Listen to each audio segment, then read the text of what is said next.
آپ کو پتہ ہے اس سے پہلے والا جو رکوع تھا اس رکوع میں اللہ تعالیٰ نے بنی اسرائیل کا تذکرہ چل رہا تھا کہ موسیٰ علیہ الصلاۃ والسلام کی جو قوم تھی انہوں نے بیہودہ مطالبات کی اللہ تعالیٰ سے، حضرت موسیٰ علیہ السلام سے، بھئی اللہ کو ہم نے دیکھنا ہے. پھر وہ بے ہوش ہو گئے، اس بیہودہ مطالبے پر دوبارہ ان کو زندگی ملی. پھر اللہ نے حضرت موسیٰ سے کہا کہ آپ یہ کتاب لیں اور جائیں اپنی قوم میں اور اس کتاب کو مضبوطی سے تھام لیں، جو بھی اس پر عمل کرے گا میں اس کے لیے رحمت لکھ دوں گا. اور پھر اللہ ہمارے نبی کی طرف آ گئے کہ یہ قابل رحمت وہ لوگ ہیں جو ایسے رسول کی اتباع کرتے ہیں جو امی رسول ہیں، اور جن کو وہ تورات اور انجیل میں ان کا نام دیکھا ہوا ہے انہوں نے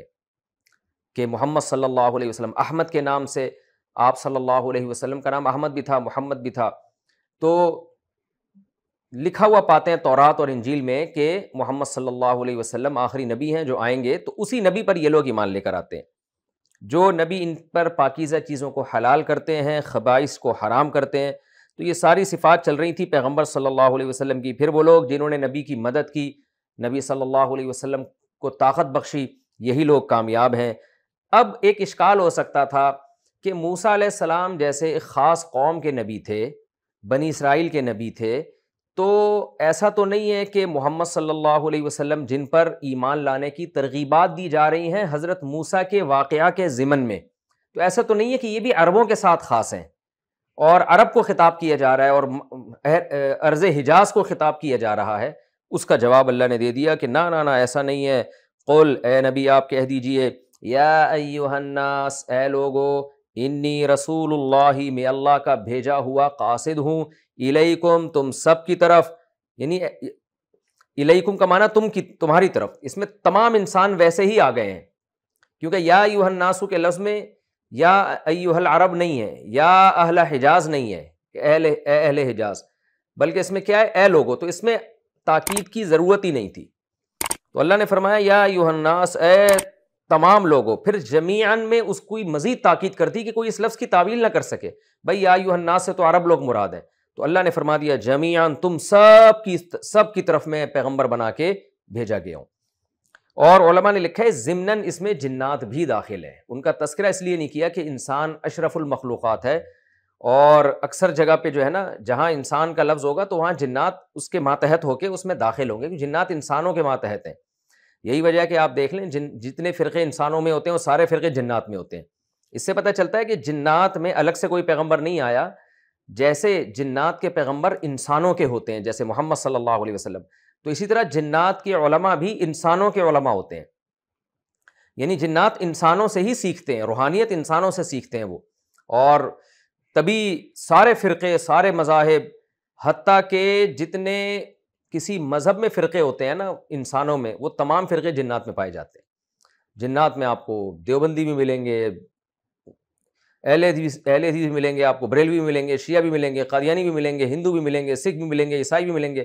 اس لیے کہ جیسے انسانوں کی باتیں سن سن کے لوگوں کا مائنڈ چینج ہوتا ہے تو جنات کا بھی مائنڈ اسی طرح سے چینج ہوتا ہے. تو اس لیے قرآن بہت سے مقامات پر ان کا الگ سے تذکرہ نہیں کرتا، کہیں کہیں تذکرہ کرتا ہے. تو مراد اس میں سارے جنات بھی ہیں. الذی، وہ اللہ، لہو ملک السماوات والارض، جس کے لیے آسمانوں اور زمین کی بادشاہی ہے. اس میں اللہ کی جلالت کو بھی بیان کیا کہ کوئی اور یہ نہ سمجھے، ایتھیس لوگ سمجھیں گے بھئی یہ مسلمانوں کا اللہ کوئی اور ہے اور حقیقت میں کائنات بنانے والا کوئی اور ہے. تو اللہ اس کا جواب دے رہے ہیں، وہی اللہ جس کے پاس زمین اور آسمان کی بادشاہی ہے، اسی اللہ نے محمد صلی اللہ علیہ وسلم کو ساری دنیا کے سارے انسانوں کی طرف پیغمبر بنا کے بھیجا ہے. لا الہ الا ہو، اس کے سوا کوئی عبادت کے لائق نہیں. یہ تمام پیغمبروں کی دعوت تھی. یحیی و یمیت، اس کے تصرفات کیا ہیں؟ حیات دیتا ہے اور موت دیتا ہے. دیکھیں اللہ تعالیٰ کے اس کائنات میں تصرفات تو بہت زیادہ ہیں، لیکن قرآن اس صفت کو بہت ہائی لائٹ کرتا ہے، حیات اور موت، حیات اور موت، حیات اور موت. اس لیے کہ یہ بالکل ہی ایک ان لاجیکل سی چیز ہے، حیات پڑ جانا. خدا کے وجود کی اس سے بہترین دلیل کوئی ہو نہیں سکتی کہ وہ بے جان چیز میں جان ڈال دیتا ہے. اور حیات کیا ہے میں بار بار بتا چکا ہوں کہ میں نے بڑے بڑے ڈاکٹروں سے پوچھا ہے، وہ کہتے ہیں اب تک حیات کو ڈیفائن نہیں کیا جا سکا سائنس کی زبان میں، سمجھا نہیں جا سکا نا، اسی وجہ سے اب تک ڈیفائن نہیں کیا جا سکا. بس آپ کسی سائنٹسٹ سے پوچھیں یا میڈیکل کے بہت بڑے اسپیشلسٹ سے ڈاکٹر سے پوچھیں کہ زندگی کسے کہتے ہیں، تو بس وہ اسی کو کہے گا، ہارٹ بیٹ اور روح کا پڑ جانا اور چلنا پھرنا دیکھنا، احساس اور شعور کا پیدا ہو جانا، اس سے آگے نہیں جا سکتا وہ۔ احساس پیدا کیسے ہو جاتا ہے، شعور پیدا کیسے؟ دیکھیں حیات کی دو قسمیں، ایک تو میڈیکل سائنس جس کو حیات کہتی ہے جو پودوں میں بھی ہوتی ہے، اور ایک حیات وہ ہوتی ہے جس کو اسلام حیات سے تعبیر کرتا ہے، وہ ہے شعور، کسی چیز میں شعور پیدا ہو جانا، اس میں احساسات کا پیدا ہو جانا، اسے خوشی کی بات بتائی جائے تو اسے خوشی ہو، غم کی بات بتائی جائے تو اس کو غم ہو، اس احساس کو حیات سے تعبیر کیا جاتا ہے۔ تو بہرحال یہ اللہ کے ایک بہت بڑی وجود کی دلیل ہے، اس لیے قرآن اس صفت کو بہت ہائی لائٹ کرتا ہے، تبھی بار بار قرآن کہتا ہے یخرج الحی من المیت ویخرج المیت من الحی، زندہ کو مردہ سے، مردہ کو زندہ سے نکالتا ہے۔ قرآن اب کہہ رہا ہے فآمنوا باللہ ورسولہ، اس سے پہلے تو اللہ نے کہا کہ اے نبی آپ کہہ دیں میں تمام دنیا کے تمام انسانوں کی طرف پیغمبر ہوں، اب اللہ ڈائریکٹ ہم سے خطاب کر رہے ہیں فآمنوا باللہ، اے لوگو جب تم نے محمد صلی اللہ علیہ وسلم کا یہ اعلان سن لیا کہ ساری دنیا کے تمام انسانوں کی طرف آپ اللہ کے رسول ہیں، تو اے تمام لوگو آمنوا باللہ، اللہ کہہ رہے ہیں اللہ پر بھی ایمان لے کر آؤ، ورسولہ اور اس کے رسول پر بھی، النبی جو کہ نبی ہیں، الامی جو کہ لکھنا پڑھنا نہیں جانتے۔ اس کا ترجمہ عام طور پہ یہ کر دیا جاتا ہے ان پڑھ، تو ترجمے کے لحاظ سے تو ان پڑھ کا لفظ بھی ٹھیک ہے، لیکن اس میں ایک سوء ادب ہے، تھوڑا ادب کے خلاف معلوم ہوتا ہے، کیونکہ ہمارے ہاں یہ لفظ جو ہے نا کسی کو ان پڑھ کہنا یہ ایک گالی کے طور پہ یہ لفظ استعمال ہوتا ہے، اس لیے میں اس کا ترجمہ ان پڑھ سے نہیں کرتا، بلکہ الامی جو نہ لکھنا جانتے ہیں اور نہ پڑھنا، کیونکہ نبی صلی اللہ علیہ وسلم ان پڑھ بہرحال نہیں تھے۔ ان پڑھ کا معنی ان پڑھ تو ہمارے یہاں جاہل کو کہا جاتا ہے نا، تو آپ صلی اللہ علیہ وسلم، کیونکہ بعض لوگوں نے ان پڑھ ترجمہ کیا ہے اس لیے میں عرض کر رہا ہوں، آپ صلی اللہ علیہ وسلم پڑھے لکھے تھے، مگر انسانوں میں کسی سے آپ نے نہیں پڑھا، جو کچھ پڑھایا ہے سکھایا ہے وہ سب کا سب اللہ نے آپ کو سکھایا ہے۔ یہاں بھی ہے کہ رسول کے بعد نبی کا لفظ، اس لیے کہ رسول انسانوں میں بھی ہوتے ہیں، رسول انسانوں میں بھی ہوتے ہیں اور فرشتوں میں بھی ہوتے ہیں، لیکن نبی صرف انسانوں میں ہوتے ہیں، تو اس لیے بتا دیا کہ رسول ہیں لیکن ان کو فرشتہ نہ سمجھنا، نبی بھی ہیں یہ۔ اور الامی نہ لکھنا جانتے نہ پڑھنا جانتے، کمال کی بات ہے، نہ لکھنا جانتے نہ پڑھنا جانتے، اور گائیڈنس کے لیے بھیجا گیا تمام دنیا کے تمام انسانوں کی طرف، جن میں بڑے بڑے سائنٹسٹ، بڑے بڑے ڈاکٹر، بڑے بڑے انجینئر، بڑے بڑے پروفیسر، لیکچرار، کالم نگار، صحافی، یہ تمام پڑھے لکھے لوگ محتاج ہیں کہ محمد صلی اللہ علیہ وسلم سے سیکھیں یہ، کیونکہ آپ اللہ کا پیغام لے کر آئے ہیں، اور خود محمد صلی اللہ علیہ وسلم کی کیا حالت ہے، الامی، نہ لکھنا جانتے اور نہ پڑھنا جانتے، یہی آپ کا معجزہ ہے۔ آگے اللہ فرماتے ہیں الذی یؤمن باللہ، یہ پیغمبر خود بھی ایسے ہیں کہ اللہ پر ایمان لاتے ہیں، وکلماتہ اور اللہ کی باتوں پر ایمان لاتے ہیں، انہوں نے بھی اللہ کو دیکھا نہیں ہے، لیکن آپ بھی اللہ پر ایمان لے کر آئے ہیں اس وحی کی وجہ سے جو اللہ نے آپ صلی اللہ علیہ وسلم پر نازل کی ہے۔ یہ اس میں اس طرف اشارہ ہے کہ یہ پیغمبر خود بھی شریعت کے احکام کے مکلف ہیں۔ دیکھیں بعض دفعہ آپ کسی لیڈر کو اس لیے فالو نہیں کرتے، آپ یہ سمجھتے ہو کہ یہ ہمیں جن باتوں کا حکم دیتا ہے خود ان باتوں پر عمل نہیں کرتا، جیسے کہ آج کل کے بہت سارے لیڈرز کی حالت ہے، آپ کو بتاتے رہیں گے کرپشن مت کرو، خود کرپشن کر رہے ہوں گے، آپ کو کہیں گے جھوٹ مت بولو، خود جھوٹ بول رہے ہوں گے، آپ کو یہ کہیں گے وہ کہیں گے، خود وہ سارے کام کر رہے ہوں گے۔ تو یہ لیڈر ایسا لیڈر نہیں ہوتا کہ لوگ اس کو فالو کریں۔ تو قرآن یہ کہہ رہا ہے کہ ہم نے تمہارا لیڈر جس پیغمبر کو بنا کے بھیجا ہے، وہ تمہیں جو کچھ کہہ رہے ہیں نا خود بھی اس پر عمل کر رہے ہیں، وہ خود بھی اللہ پر اور اس کی باتوں پر، اس کے احکام پر ایمان لا رہے ہیں، اور یہ صرف دل کا ایمان نہیں ہے، تمہیں ان کی لائف میں یہ ایمان نظر آ جائے گا، وہ خود بھی اللہ سے ڈرتے ہیں۔ آپ دیکھیے نا، اللہ پر ایمان تھا، اس وجہ سے ہمارے نبی اللہ سے سب سے زیادہ ڈرتے تھے۔ بعض چیزیں تو ایسی تھیں جو بظاہر ڈرنے کے، ان میں ڈرنے کا کوئی عنصر بنتا نہیں ہے بظاہر، پھر بھی آپ ڈرتے تھے۔ مثال کے طور پر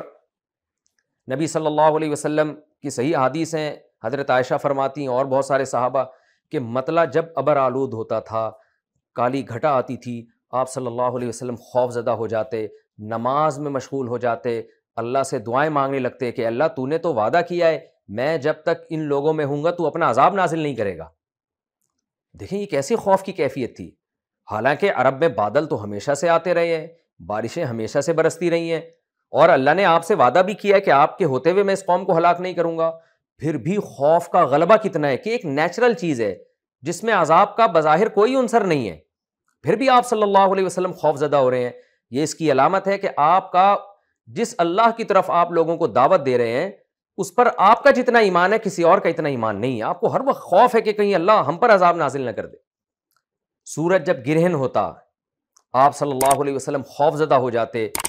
حالانکہ یہ بھی ایک نیچرل عمل ہے، ہمیشہ سے ہوتا آ رہا تھا، زمانے جاہلیت سے ہوتا آ رہا تھا۔ آپ صلی اللہ علیہ وسلم کے بیٹے کی وفات ہوئی نا،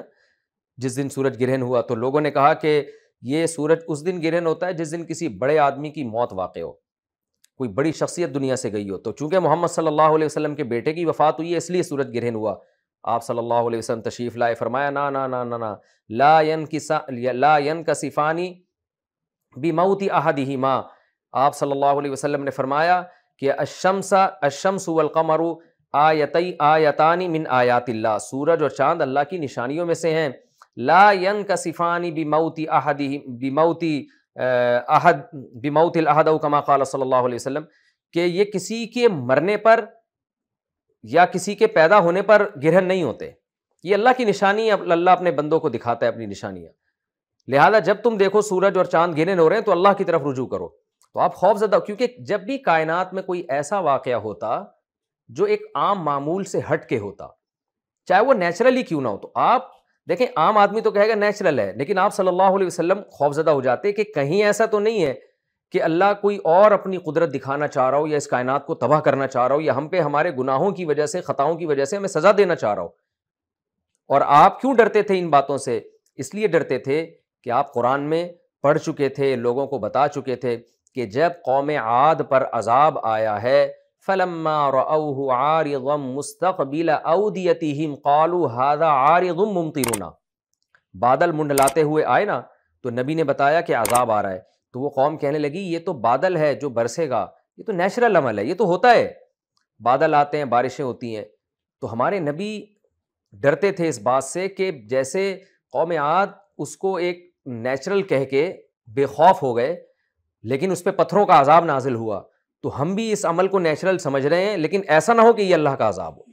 تو 1% بھی چانس تھا نا آپ صلی اللہ علیہ وسلم اتنے خوفزدہ ہو جاتے، حالانکہ آپ نبی معصوم تھے۔ تو اس سے پتہ چلتا ہے کہ ہمارے نبی کے دل میں اللہ کا جتنا خوف اور خشیت اتنی کسی اور کے دل میں نہیں تھی، اور یہ آثار خوف کے آپ کے جسد اطہر پہ ظاہر ہوتے تھے۔ تو قرآن اسی صفت کو ہائی لائٹ کر رہا ہے، یؤمنو باللہ وکلماتہ، یہ نبی خود بھی اللہ پر اور اس کی باتوں پر ایمان رکھتے ہیں، خود بھی حلال و حرام سے بچتے ہیں، حرام سے بچتے ہیں اور حلال کی طرف جاتے ہیں، وہ پابندیاں جو دوسروں کے لیے ہیں ان کو خود زیادہ فالو کرتے ہیں۔ واتبعوہ، پس اے لوگو تم اس پیغمبر کو فالو کرو، لعلکم تہتدون، تاکہ تم بھی سیدھے راستے پہ چلو۔ اب چونکہ واقعہ اصل میں بنی اسرائیل کا چل رہا تھا، یہ تو قرآن درمیان میں اللہ اپنا کلام لا کے ہمیں موٹیویشن کے لیے کہ تم بنی اسرائیل اور موسیٰ کی بحث میں الجھ کے اپنی ذمہ داریوں سے غافل نہ ہو جانا، ایسا نہ ہونا کہ تم اس واقعے کو ایک تاریخی واقعہ سمجھ کے دلچسپی سے پڑھو، پبلک کو سناؤ، اس سے جو سبق ملتا ہے اس کو فوکس کرو۔ وہ سبق کیا ملتا ہے کہ تمہارے پاس جو ہم نے پیغمبر بھیجا ہے وہ موسیٰ سے بھی زیادہ افضل ہے، موسیٰ ایک قوم کے نبی تھے اور تمہارے پیغمبر تمام دنیا کے تمام انسانوں کے نبی ہیں، لہذا ان کو فالو کرو۔